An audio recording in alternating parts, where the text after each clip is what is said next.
জুমার দিন যে সুবহানাল্লাহিল আযীম ওয়া বিহামদিহি 100 বার পড়বে, সূর্য ডুবা পর্যন্ত সুযোগ আছে। সুবহানাল্লাহিল আযীম ওয়া বিহামদিহি, সুবহানাল্লাহিল আযীম মনে থাকবো,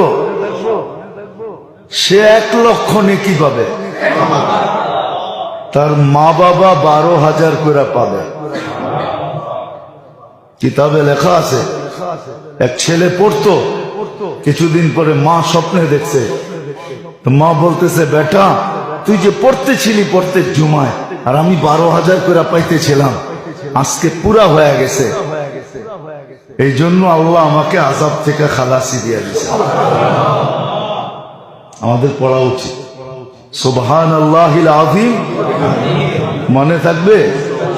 হ্যাঁ না মনে হয় ভুলে যাবেন, লেখা রেখেন সুবহানাল্লাহিল আযীম ওয়া বিহামদিহি 100 বার, বেশি সময় লাগে না।